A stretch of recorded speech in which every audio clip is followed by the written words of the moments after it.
Lakini kulikuwa na Mwingereza mmoja, yeye ndiye alikuwa mhariri wa Tanganyika Standard, anaitwa nani yule bwana, jina lake na Brandon, simkumbuke sasa hivi jina lake. Yeye kwenye Sunday News ndio alimwandika bwana Abdu kama anavyostahili, akasema hata Mwalimu Nyerere kupanda katika siasa basi zilikuwa juhudi za marehemu Abdu Sykes. Lakini kulikuwa na Mwingereza mmoja, yeye ndiye alikuwa mhariri wa Tanganyika Standard, anaitwa nani yule bwana, jina lake na Brandon, simkumbuke sasa hivi jina lake. Yeye kwenye Sunday News ndio alimwandika bwana Abdu kama anavyostahili, akasema hata Mwalimu Nyerere kupanda katika siasa basi zilikuwa juhudi za marehemu Abdu Sykes, na hata chama kile kuanzishwa, inshallah iko siku mtakuja kunikumbuka. Hakupita muda Sheikh Suleiman Takadiri akafa. Sasa assalamu alaikum ndugu zangu, mimi hapa si mgeni. Msikiti huu ni kiswali mimi wakati niko kijana mdogo sana, labda miaka 22 23, na kabla hapo mimi nikicheza mpira hapa Mtambani, na nyumbani kwetu kwa mama yangu ni hapo Sekeke namba 198. Wakati huo imamu hapa alikuwa Sheikh Mwagavumbi, mzee mtaratibu sana, na namshukuru Sheikh Mwagavumbi kwa sababu alipokuja Sheikh Malik kutaka kutusomesha sisi watoto dini, yeye alimruhusu. Malik yeye anasema Kiingereza na wazee wetu wengi hapa hawasemi lugha hiyo, lakini hakuona tabu.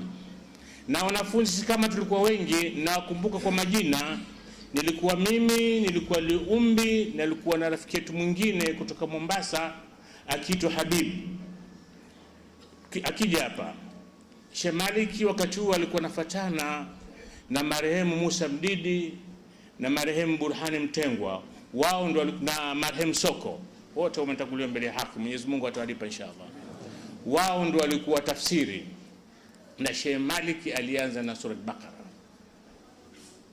na alhamdulillah tulipata mengi, na mimi naweza nathubutu kusema kuwa haya ambaye alikuja kunisukuma kufanya haya, chanzo chake ilikuwa ni Sheikh Malik.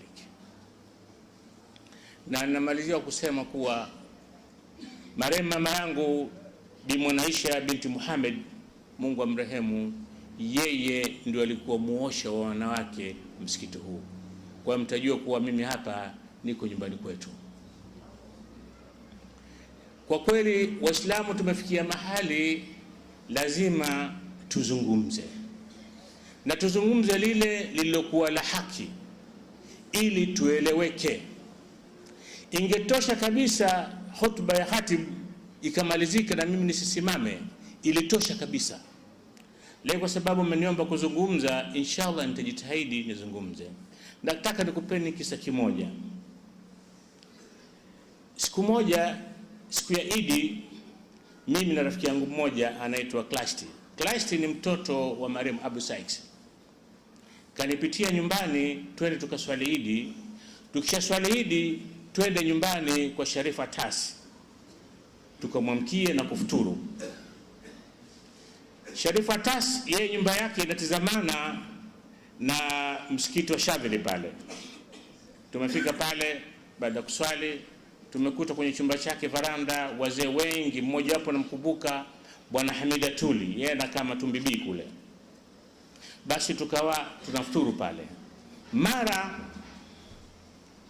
Bwana Hamida anamuoga Sharifa Atas, anamwambia bwana, sisi inabidi tuondoke, Sheikh Ali Hassan Mwinyi ametualika kufuturu Ikulu, kwa hiyo Sharif tunakuomba radhi turuhusu. ukumbi wote ulikuwa hauna watu, tumebaki watu watatu. Sasa Kleist anamtania Sharifa Tasi. Sharifa Tasi ni babu yake. Wakati wa kugombea uhuru, Sharifa Tasi alikuwa ndio dalali wa soko la Kariakoo, na marehemu Abdul Sykes ndio alikuwa mkubwa soko zima lile, market master. Sasa Kleist anamwambia Sharifu, vipi wewe uko aliko Ikulu kwa kumfanyia istizai? Ni babu yake anamtania. Hizi ndio mila zetu za Kiswahili, kwa ukiwa mjukuu babu yako unamtania unavyopenda, bibi yako unamtania. Kama vipi Sharifu, wenzako wote pale kwa Ikulu, wewe umebaki hapa? Sharifa Tasi akatazama, akasema Kleist, bwana wangu wewe bwana, nini bwana, mimi kuingia Ikulu leo bwana? Mimi ningeingia Ikulu enzi ya Nyerere bwana, ndio alikuwa mtu wangu. Anatoka Pugu Mwalimu Nyerere, anashuka pale, kulikuwa na kijibasi kimoja kinaitwa Majigo, sababu ile kilikuwa cha Muhindi, kilikuwa kinapaki pale Msimbazi na ule mtaa wa Agre ule. Basi mwenyewe anasema Majigo juu, Majigo, kwa wakaita basi Majigo. Sasa mimi nilikuwa niingia wakati wa Nyerere bwana, kwa sababu akitoka pale anakuja pale kwa babako ofisini bwana Abdu. Ikifika saa 6 mimi na Mwalimu Nyerere tunaondoka, tunaingia mtaa Swahili, tunaingia Narung'ombe, tunaingia Gogo, tunaingia Mchikichi, tunaingia Sikukuu. Tushafika nyumbani kwa mamako pale, chakula tayari, mimi na Mwalimu tunakula, babako yuko ofisini anaendelea na kazi. Tunakula pale, tunapumzika kidogo, mimi na Mwalimu tunarudi mguu kwa mguu, tunazungumza nini mpaka pale, mpaka uhuru umepatikana. Anahadithia Sharifa Tasi, anasema uhuru umepatikana. Siku hiyo mimi niko tano office, Mwalimu kaja pale kaniona mimi, akanitizama, akaniuliza, hivi mzee wewe nimekuona wapi mimi? Basi Sharifa akasema, ni bwana hatujuani, hujapata kuniona. Sasa Kleist akawa anacheka, yani ile jibu limekuwa msumari. Kwa maana yake ala Tasi, Sharifa Tasi alikuwa anamwambia, mimi bwana si mshamba bwana, mimi ningetaka pale ningemwambia, mimi bwana umenisahau bwana, ukija kumwona Abdu pale. Lakini mimi ikanigusa kwa inawezekana vipi Mwalimu akamsahau mtu kama Sharifa Tasi? Na Sharifa Tasi alikuwa mtu maarufu, si kama mtu hivi. Watu wengi wazee wa Kariakoo pale wanamfahamu, na sifa yake kubwa ilikuwa hesabu. Sharifa Tasi alikuwa dalali, akishika hesabu namna hii achukue calculator. Lakini kama nimekaa hapa nikalicha limepita. Mwaka wa 84 Mwalimu Nyerere anaondoka kwenye madaraka, akawaita wazee wa Dar es Salaam kuzungumza nao na kuwashukuru. Katika hotuba ile mimi naisikiliza mubashara Kiarabu live. Anasema katika vijana wakati tulikuwepo, nilikuwa mimi, Dosa na Abdul, yeye mwenyewe anamuita Abdul, ana Abdul Sykes. Sijui Abdul Sykes alikuwa na cheo gani vile, subhanallah. Mimi ile ikawa imenigusa, namwambia mke wangu, inawezekana Mwalimu akawa ajui cheo cha Abdul, wakati yeye na Abdul Sykes mwaka wa 53 tarehe 17 Aprili pale na Toglo umefanyika uchaguzi wa Tanganyika African Association, wawili wanagombea urais. Mwalimu kasahau Abdul alikuwa na cheo gani. Siku ya pili ilikuwa ni Jumapili, Sunday News ikatoka. Sunday News ikasema Abdul alikuwa secretary, wamekosea. Abdul alikuwa secretary mwaka wa 50. Halafu akaja kuwa secretary na acting president 51, 52, 53 akawa president. Inawezekana vipi jambo kama hili? Ikawa hiyo vile vile nimehifadhi. Lakini kubwa zaidi, mimi nasoma Dar es Salaam pale chuo kikuu. Walimu wanasomesha somo moja maarufu, Government and Politics in East Africa. Wanaeleza uzalendo wa Afrika Mashariki. Sasa tunakuja Tanzania. Sasa wakieleza ile historia ya tano, wanaanza pale na Mwalimu Nyerere. uzuri wa mafunzo ya chuo kikuu ni kuwa unaweza mwalimu ukamnyeshia kidole na ukamwambia kwa hivyo mwalimu, mbona sio huko nasema hivyo, basi mimi hunyosha kidole. Sasa mwalimu, hiyo historia haiji. Kama wewe unataka kutufundisha hadithi au historia ya uzalendo, basi inabidi urudi nyuma kidogo. Ushamsikia wewe mtu anaitwa Abdul Sykes? Yeye ndio alianzisha harakati hizi na yeye ndio alibadilisha chama cha TAA kuwa hasa cha siasa katika uongozi wake ule kati ya mwaka 53, kati ya mwaka 50 na mwaka wa 53. Sasa chuo kikuu kuna kitu kinaitwa empiricism, yani uje na ushahidi. Anauliza ushahidi wako nini? Na mwalimu, mimi sihitaji shahidi, mimi babangu shahidi kwa sababu alikuwepo. Anambia, Mohamed bwana, sisi tutakusikiza ushahidi wa babako bwana. Naambia ndio, mimi babangu ananiambia, namwambia mimi babangu ananiambia siku ya kwanza kamaona Mwalimu Nyerere kama nyumbani kwa Bwana Abdu. Sasa kwanza walikuwa napuuza, mwisho wakajua huyu mtu anajua. Nikaambia ya mambo, huyu mamangu Bi Mwanesha nikwambia, akikaa mtaa wa pale, akikaa mtaa wa Livingstone na hii Kipata, ukipiga kona tu ushafika nyumbani kwa Bwana Abdu. Nikasema historia itapotea, lazima mimi nikae niandike. Basi nikakaa nikafanya utafiti. Sasa hakika historia yetu, historia inapendeza sana, na hakuna njia ambayo unaweza kuwakwepa Waislamu. Huna njia unaweza kumkwepa marehemu Abdu. Huna njia wewe unaweza kumkwepa Sheikh Suleiman Takadiri. Huna njia wewe unaweza kumkwepa Mshume Kiate. Huna njia unaweza kumkwepa Mwinjuma Mwenyekandi. Huna njia wewe unaweza kumkwepa Jumbe Tambaza. Hakuna njia, kwa sababu hawa ndio walioweka misingi ya umoja wa nchi hii. Sasa kwa hiyo kitu kingine, unajua watu wengi wafahamu, watu wengi wanadhani kuwa historia ya TANU au ya kudai uhuru basi kuitaka uanze na Mwalimu Nyerere. Hapa si nimemleta Abdu. Sasa nikushangazeni, nikupeni mshangao mkubwa zaidi. Sasa Abdu hafai kitu. Ukitaka kumleta Abdu, mlete babake kwanza. Maana chama chenyewe cha African Association kaanzisha babake akiwa na miaka 25. Mnashangaa mnashangaa sana. Na ile nyumba ya TANU wenyewe amejenga babake na wenzake walikuwa kwenye African Association, ambayo ilianzishwa mwaka 1929. Mzee Clasti wakati wa miaka 25 tu, akiwa yeye ndio katibu muasisi, na rais alikuwa mzee mmoja wa Kimanyema akiitwa Mzee bin Sudi. Hii ndio historia yetu. Na ukitazama ile list, orodha ya wale walioanzisha African Association, karibu wote Waislamu. Sasa Clasti aliandika kitabu akaeleza mndani, anasema msishangae kuona kuwa sisi Waislamu tuko mbele kupambana na serikali ya Kiingereza.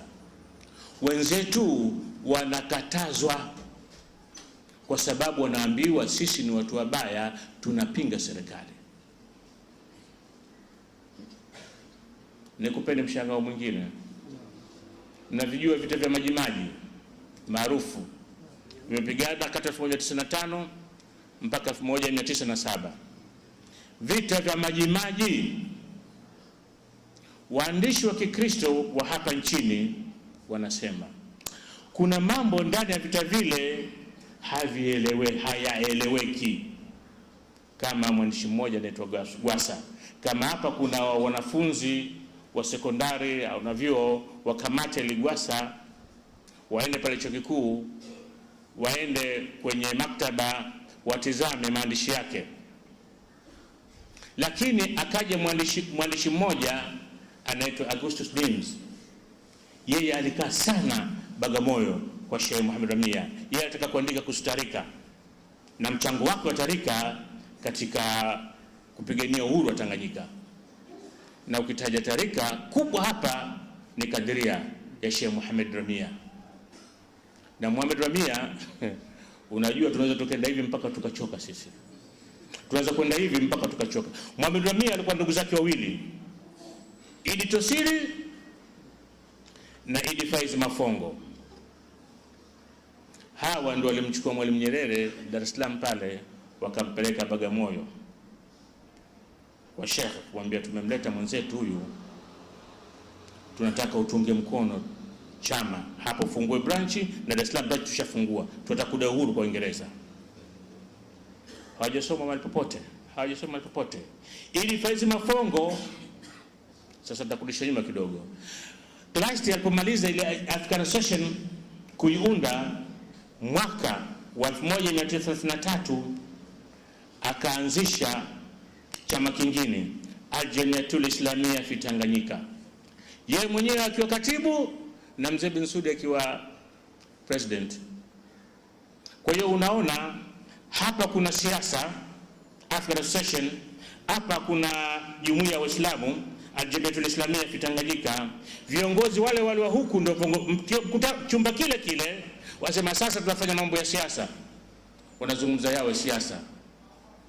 Tumemaliza siasa, sasa tuko kwenye dini, sasa akhera, sasa wale na hawa viongozi hawa ndio waliokuja kuitengeneza TANU. Lakini TANU umeandika kitabu chao, historia ya TANU 1954 mpaka 77. Utashangaa hata Marehemu Abdu ambaye mikutano ya siri wakifanya nyumbani kwake hakutajwa mle ndani. Lakini cha kusikitisha, hutegemei mahali kama chuo kikuu wakosomesha masomo ya uongo. Basi mimi nilipoandika kitabu hiki ikio cha maisha ya Marehemu Bwana Abdu, Marehemu Bwana Abdu na babangu wamesoma darasa hili moja pale Jamiatul Islamia, na shule ile wazee walianzisha kwa kukataa watoto wao wasiratidishwe kwa sababu wakipelekwa mabara huko za kwa Wakristo. Babangu anasema Abdu alikuwa na akili si mchezo. Asa mimi naye tumeanza masafu siku moja, basi Abdu kamaza masafu mzima, mimi bado nakwenda tu, nakwenda. Na alipomaliza masafu siku mwalimu haji, Abdu anakaa mbele ya ubao anatusomesha sisi. Alipomaliza Jamiatul Islamia akaenda Kichwele pale kumaliza darasa la 10, katokea namba 1 kwenye mtihani wa territorial siku hizo naitwa. Anataka kwenda Makerere. Akiwa na umri gani? Umri wa miaka 17. Angekwenda Makerere, unajua mwalimu kaanza shule primary school akiwa na miaka 14. Mkubwa kabisa.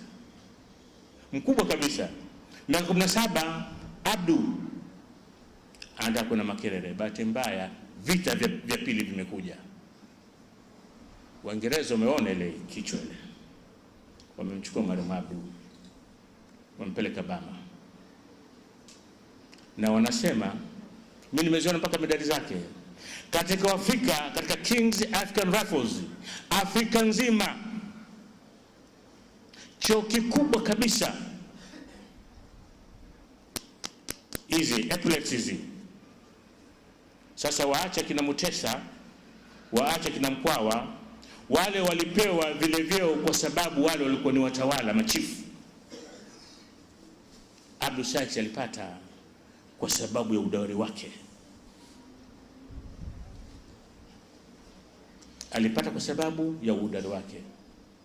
Amerudi hapa na miaka 24, akachaguliwa kuwa Secretary General, katibu mkuu wa kwanza wa chama cha wafanyakazi wa bandarini, Dockworkers Union. Akaitisha mgomo, haujapata kutokea mwaka 49. Ukimsoma Abdu utashangaa, utasema vipi mtu kama huyu anaweza leo akawekwa pembeni kwenye historia. Vipi mtu kama Abdu? Sasa sikwambii tutakwenda mpaka tutachoka. Sasa tufanye kwa ufupi tu, Abdu alikutana vipi na Mwalimu Nyerere? Mpaka hapa mmeshaona kuwa huyu ni mtu muhimu, ni mtu ambaye akili yake inafanya kazi, si mwanafunzi wa kawaida.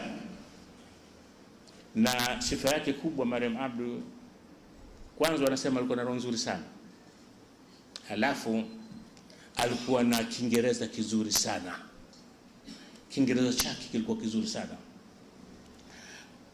Uingereza baada ya miaka 50 zile nyaraka za siri wanazifungua. Miaka 2-3 nimesoma mimi kwenye jono moja. Waingereza wanasema sisi ule Abdu tulianza kumfuatilia toka yuko pale Market Master, kwa sababu tulishamjua kama ni mtu hatari kwa utawala wao. Sasa katika historia yetu hii, ukishamleta Abdu umemkata kichwa Nyerere. Ukimleta Abdu kwenye historia hii ya TANU, Nyerere umemkata kichwa. Ukikata kichwa unaweza kuishi? Huwezi kuishi. Ukimtoa Abdu kwenye historia inasalimika, na Mwalimu Nyerere anaonekana bingwa. Basi kweli mimi Abdu nikibona tu, mimi mdogo, Nyerere kaishi naye, mtu kumsahau kuwa Abdu alikuwa na cheo gani vile lakini Qur'ani isemi uongo. Hata kama wewe akili yako itakataa, unaweza kusoma nyinyi mnajua yote, shetani aingia, inawezekana, ndio binadamu, ndio Mwenyezi Mungu ametuumba hivi, lakini Qur'ani isemi uongo. Sasa Abdu alikuwa na rafiki yake anaitwa Hamza Kibwana Mwapachu, baba yao hawa akina Mwapachu. Alisoma na Mwalimu Tabora, wakasoma wote Makerere, na Makerere alikuwa analala chumba kimoja. Hamza aliwahi kwenda mwanzo yeye Uingereza kusoma kabla Mwalimu hajakuja.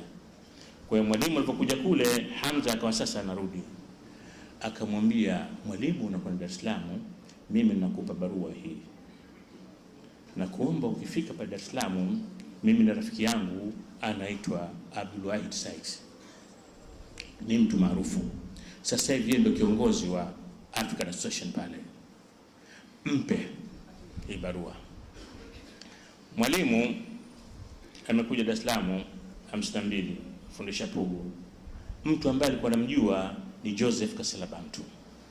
Kwa hiyo akamfuata Joseph Kasela Bantu, akamwambia kuwa mimi nataka kuonana na Abdul Sykes. Akamwambia huyu ndio president wetu hapa, tutakupeleka. Akamchukua akampeleka nyumbani kwake, mtaa wa Sikukuu na Agre kwa wakati huo. Sasa hivi ni Maxim Bwana na Sikukuu nadhani inaitwa Zaramu Street, kitu kama hivi. Kwenye kona pale, zamani palikuwa na, katika miaka ya 90 nadhani pale, palikuwa na duka linauzwa halwa, akiwa jamaa mmoja anaitwa Sharif Kideme alikuwa pale. Ni duka maarufu. Ile ndio nyumba ilikuwa akikaa baada ya Bwana Abdu pale. Akampeleka mpaka pale, wakaonana, yakaja mapenzi makubwa. Kwa umri Mwalimu ni mkubwa, Mwalimu Nyerere ni mkubwa kwa Abdu kwa miaka 2. Na alipoona zile fikra za Mwalimu, na Mwalimu Kachua alikuwa tayari kishapata master's degree, akamwambia Mwalimu, akamwambia Nyerere, wewe tunataka sisi tukufanye president wa chama chetu, tudai uhuru wa nchi hii. Lakini ngoja nikurudishe nyuma tena. Abdu katika fikra yake, Mwalimu hakuwa mtu wa kwanza yeye kumtaka kuwa rais wa taa. Mwanzo kabisa yeye alimtaka Chief David Kidaha Makwaia kutoka Shinyanga. Kidaha Makwaia alikuwa katika machifu wenye nguvu sana, na Waingereza wakimpenda sana. Sasa Marehemu Abdu akimwambia, David, wewe unatoka kwenye kabila kubwa, sisi tunataka tukuchague hapa uwe president, tuchukue nchi yetu hiyo, achana Uingereza. Lakini Chief Kidaha yeye aliona kuwa ule mustakabali wake wa baadaye uko zaidi, una maslahi zaidi na Uingereza kuliko na Waafrika wa nchi. Marehemu Mtwa Said Tewa alikuwa akiniambia, anasema unaweza kumpa mtu alimasi akaiona mkaa. Anasema David hakujua Abe alikuwa anampa nini. Mwenzake Nyerere aliiona ile. Labda wakati ule ile nguvu ilikuwa haijafikia bali pake pa yeye kuamini, kwa sababu hata mwalimu wengi hawajui. Hakuingia hivi, alikuwa na sita. Lakini ilipokuja ile safari ya Umoja Mataifa ile, siku anarudi kutoka Umoja Mataifa, naamini hapa kuna watu wazima walikuwepo wakati ule, wanajua siku ile kilitokea nini hapa Dar es Salaam. Na siku ile ndio Nyerere alipojua kuwa mimi nina watu, kwa sababu ile safari ilifungwa na wazee. Baada ya tano kuundwa, ikatengenezwa baraza la wazee ambalo mwenyekiti wake alikuwa Sheikh Suleiman Takadiri. Ananihadithia Dosa Azizi, anasema tumefika uwanja wa ndege, hapana hata pa kutema mate. Tukasema sasa yule Nyerere kule tutamtoaje? Hebu tizama nyuma hapa, fikiri mtu yuko kule sasa hivi ataka kuja hapa. Ananiambia tumekaa nyumbani kwake hapa Mlandizi, ananiambia tena, kanipeleka bwana Ali Saksi mdogo wake na Abdu ili anihadithie mikasa iliyopita. Ananiambia mimi nimetizama ule umma, nikasema sasa hapa tutamtoaje Nyerere pale kwenye ndege kumleta hapa? Basi anasema mimi niliendesha gari yangu mpaka chini ya mlango wa ndege, na mwalimu hakutegemea mapokezi yale. Na ukitizama zile picha, Daris koti kofia, Daris koti kofia, mama zetu ndani mabaibui. Hii ndiyo historia yetu. Hii ndiyo nini? Mimi nakumbuka niko mdogo Mtakiungani, naye mamangu mkubwa huyu Bi Mwanaisha, maki mamangu alifariki. Wanapita watu na magwanda ya kijani yale, nyumba kwa nyumba, kuchangisha sumni sumni sumni. Na muona hivi hivi mamangu Bi Mwanaisha anatua sumni kuchangia 5. Sijui nende wapi nirudi wapi, kwa sababu kisa ni kirefu. Kuna mambo juu ya mambo juu ya mambo, lakini nimeshapata picha nguvu ya 5. Sasa nataka nikwambie ni kitu kingine. Mikutano ya mwanzo ilikuwa inafanyika pale. Viwanja vinauzwa. Bei ni